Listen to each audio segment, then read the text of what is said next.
What's up, guys? Welcome back to Latin Chopsticks. Thank you so much for tuning in. Guys, I'm really excited because today we're gonna be going to the best handmade pasta restaurant in Orlando. This place makes pasta fresh every day. They make ravioli, tortellini, gnocchi, a whole bunch of different dishes that just look stupendous, and I'm dying to go and try it out. So much so that they're so good that they actually are the runner-up of the best Italian restaurant in Orlando for 2023. So enough talking, I am very excited. We're gonna head out, check this place out, see if it's all worth the hype.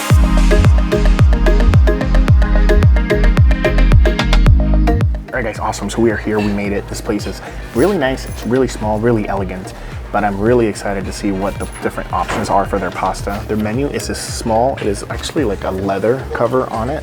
And I'm just like looking over to see the different items that they have. But as always, I'm gonna go ahead and order the food after I take my time looking it over, and then we'll see once the food comes out. So I'll see you guys in a couple of minutes. All right, guys, awesome. So the first thing that came out is the bread with like the Parmesan and oil. Like, it looks so good. It's Parmesan, olive oil, and it's the bread. Let me go ahead and check this out.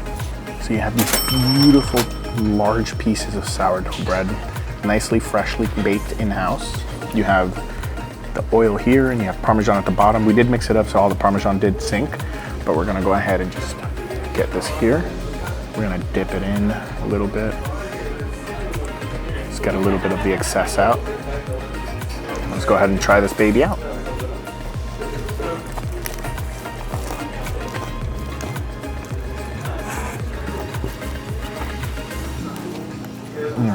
All right, guys, awesome. So that was delicious. The gentleman came and took the rest of our order while I was about to talk. But basically, that oil is like a really nice, it tastes like a high quality olive oil. That Parmesan cheese got a little bit of saltiness. You have that sourdough bread, the outside crust is nice and crispy. You can actually hear it.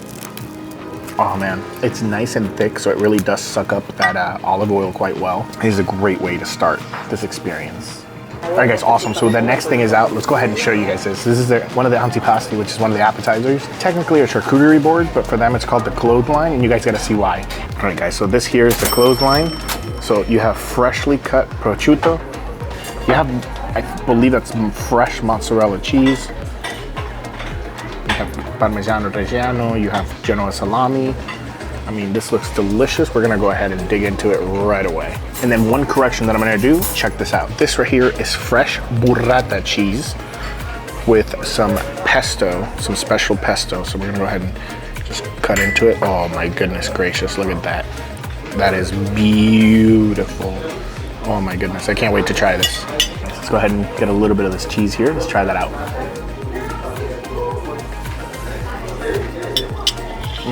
Oh, that is so creamy. I'm gonna go ahead and just make sure I get a little bit of the pesto this time because I didn't. And we're gonna get it a little bit again with some of the pesto. Oh my God. With that pesto, oh, that's so freaking good. Some of the 24-month Reggiano Parmigiano. Let's try that out.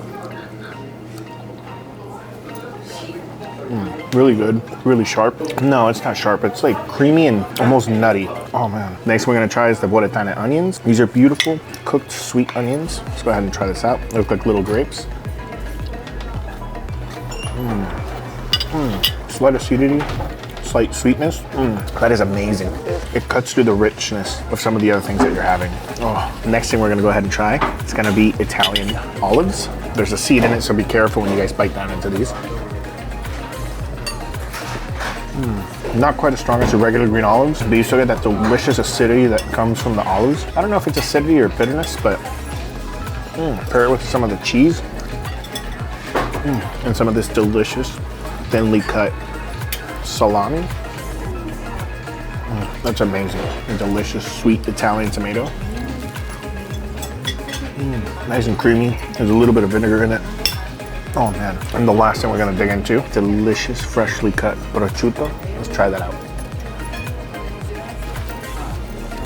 Oh man, not bad. Not as salty as I normally have the prosciuttos. You taste a little bit more of that fat. Honestly, you get to appreciate that taste a little bit more because it's not as salty as the other one. Not bad, I'll be honest with that one. Almost tastes like a little bit slightly fresher store-bought prosciutto. I think that Whole Foods probably has one that's better, and that's just being completely honest with you guys. But everything else, pretty dang delicious. Favorite thing besides that burrata cheese with the pesto sauce are these beautiful little onions. All right, guys, excellent. So we got the first dish. Now, what I'm about to show you, this is actually my grandma's dish, and it is the Turci's homemade lasagna. Let's go ahead and check this out. All right, guys, so this is beautiful. I'm gonna go ahead and try to see if I could kind of get a piece with one hand here, but you have this freshly cut, freshly grated Parmesan cheese that they put on top. You get to choose that. And we're gonna go ahead and just try our best here, just to get a piece. Oh,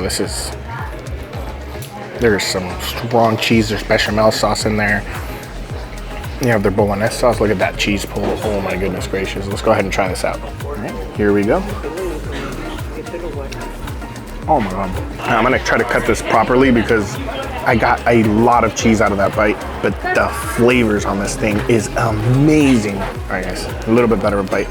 Let's try this out.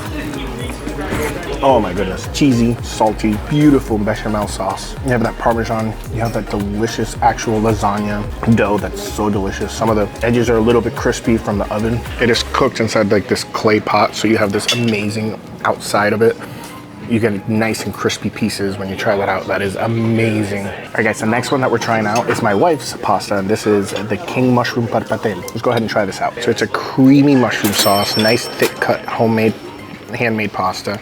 I'm gonna go ahead and just grab one of these. Beautiful, thick sauce. We're gonna go ahead and just try this out and see how it is. All right, guys, here we go.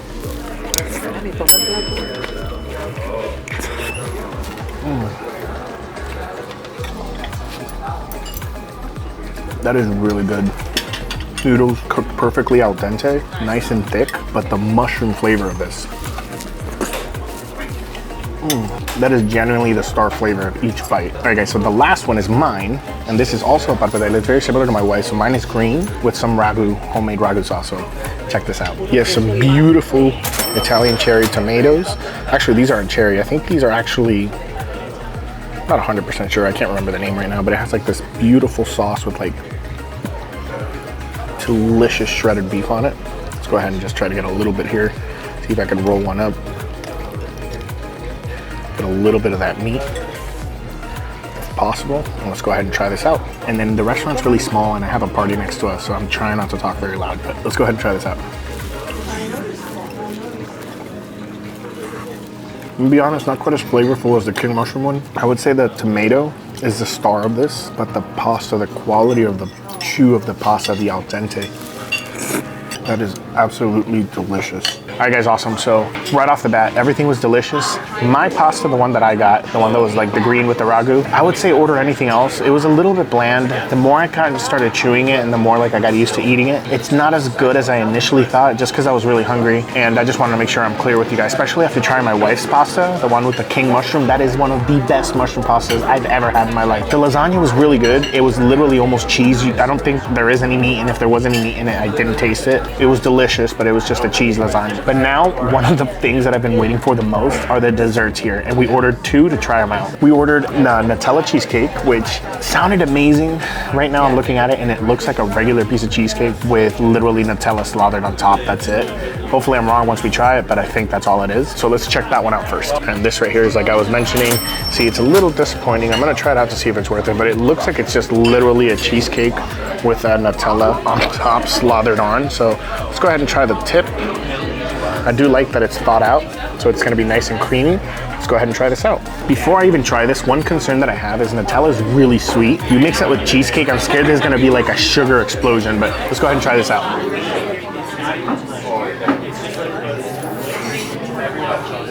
It's exactly as described. It's not bad, but given the price that this thing is $10 if I'm not mistaken, I would just skip it. I would order something else, or heck, I'd even go to Cheesecake Factory instead. I wouldn't really suggest it. Now, the most infamous dessert here is this. This right here is the tiramisu. You guys gotta check this out. It's a beautiful piece of homemade tiramisu, but then you get an espresso shot on the side that we're gonna go ahead and just grab. It has a decent amount of crema, and then you just pour it over. So let's go ahead and do this real quick. I think you're supposed to pour it on top, but I don't see the reason to do that. I like to pour it a little bit on top, but I do want to pour it on the sides because the top itself, because of the cocoa powder, is hydrophobic. Let's go ahead and try with one of these amazing looking spoons. We're gonna go ahead and dig into this right here, get a little bit of that espresso down there.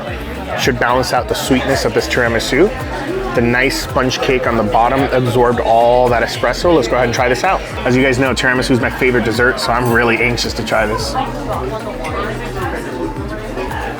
That is really good. The espresso is really, really bitter. I love espresso though. The tiramisu itself is nice and sweet and creamy. Like I said, the coffee itself is a little bit more bitter than I'm used to. I actually recently got into making espresso. I've been making espresso for like 6 months and I've gotten quite good at it. I wish it wasn't as bitter. I feel like maybe they pulled the shot too long. Or actually, they pulled the shot a little bit too long, but still, the tiramisu itself, perfect. All right guys, so this place got really packed while we're here, so now I can talk a little bit louder. Let's just take the pasta that I had. I just unfortunately had bad luck. The one I had is honestly was really bland. Very, very good in texture. It was al dente, cooked perfectly. But the sauce is just, it almost felt like it was bottled sauce. And I know it's not, I know everything here is homemade, but I'm just really disappointed with it. However, my wife's king mushroom pasta, the one that she had, that was absolutely delicious and definitely one of the best mushroom pastas I have ever had. My grandmother, because she's the one that came with us, she had the lasagna. As I mentioned before, that thing was delicious. The cheesecake, that's another thing I would skip. It's more of a gimmick. It's literally just like a regular, it looks like a store-bought piece of cheesecake with Nutella and then powdered sugar on top. I wouldn't get it. The tiramisu, absolutely delicious, creamy, it is homemade, and you put that shot of espresso. The shot of espresso is a little bit bitter, like I said, so whenever you're getting the spoon, if you kind of squeeze it to the side of the bowl to kind of get rid of a little bit of the excess of espresso that the sponge cake absorbed, it actually balances everything out and it's delicious. So I would 100% recommend that if you do that tip, or if you really like espresso, who knows, maybe next time it'll be a little bit less bitter. But I'm telling you guys, if you just squeeze a little bit of the espresso, it actually comes out perfect. So with that said, I hope you guys enjoyed this week's video. It's a little bit different. I wanted to try out this restaurant and see how it was, but enough talking. Please don't forget to hit that subscribe button, hit that notification bell. That way you never forget or you never miss out on any new videos. Hit that like button. It really helps out the algorithm so we can keep making better and better videos every time. I will see you guys next Sunday. Thank you so much for tuning in. And until then, let's just keep on eating.